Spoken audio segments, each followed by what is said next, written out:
Hello and welcome back, and today let's talk about 28 Years Later. And should you go watch this movie? And to keep this video short and brief, yes, you should go to cinema, you should pay for this movie. It is a good trip to the cinema, it's a fun time, and this movie does everything that you would want in a zombie movie. We get new infected, which are really cool. We get crawlers, we get alphas, we get the default runners.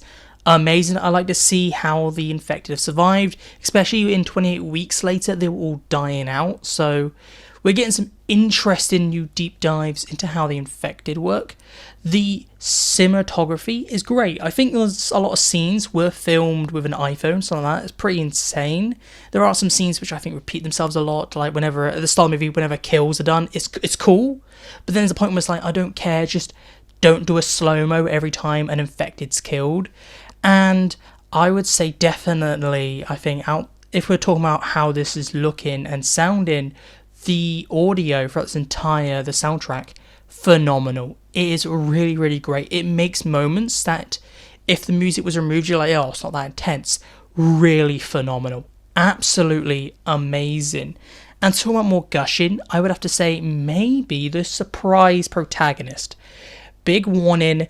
The trailers are complete lies. The protagonist is not Aaron Taylor Johnson's character. He's only in the first half an hour, 45 minutes of the movie. It's actually his son, Spike. And this kid can really carry an entire movie, especially a horror zombie movie. And he's the protagonist. Phenomenal. Amazing on all those parts. But as I said, it's fake advertisement. So if you go in wanting to see Aaron Taylor Johnson, you're not going to get that. You're going to get him in the first half an hour in the first storyline, where it's him taking his son to go on his first away mission. He comes back, he gets forgotten about, and the rest of the storyline of this movie is about the child going out again with his mum to try and cure his mum to find this doctor, and them getting up to things along the way. None of that was in the trailers. This feels like two movies smushed into one, and they were like, okay, we want everyone to come see Aaron Taylor Johnson because he's a big name. All the advertisements on him, and some of the characters in the back half of the movie just don't even get a mention in the trailers. It's pretty mad. I think that's definitely some bad false advertisement. Really annoying. You play up Aaron Taylor Johnson's role. He doesn't even die. He just disappears from the movie, which I think is a weak point. There's also some Walking Dead level CGI deers in the first half of the movie, which I thought was quite funny. I saw it and I was like, looks like they've been watching season 7 of The Walking Dead. I think that's what a deer looks like. And it's weird because everything else in this movie just seems really good. Everything else looks amazing. The infected are amazing. Everything's amazing. It's just that one scene for the deer. I'm like, okay, that sucks. But moving past that, yeah, this movie definitely feels like a part 1. We're only waiting 28 weeks for part 2 of this trilogy. 28 years later, The Bone Temple, I think that's what it's called, comes out on the 6th of January 2026. Really cool.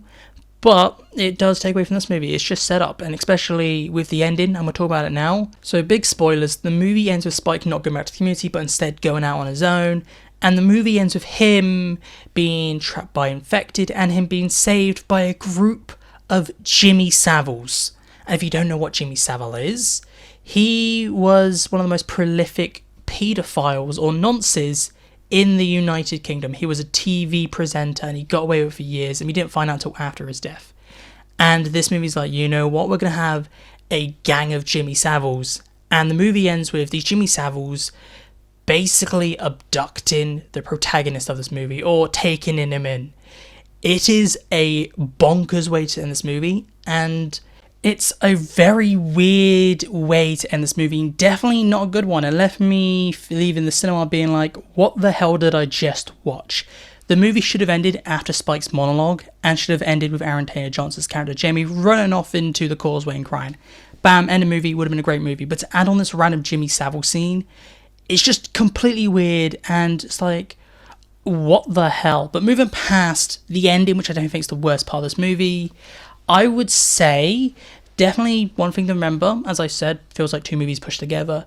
The quality of the movie does slowly drop as it goes on, but it's barely noticeable. Like at the start you're very tense, but you kind of get used to the intensity of this movie because there's not really many relaxation moments, so it's always intense. And I don't think it's because you have such vulnerable characters in the back half.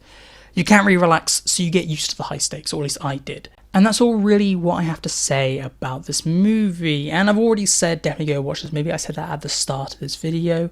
However, I haven't given my rating, and I would personally give this an 8 out of 10. It's still a good movie. However, it's part one of a trilogy, so it doesn't feel like a standalone self-contained story.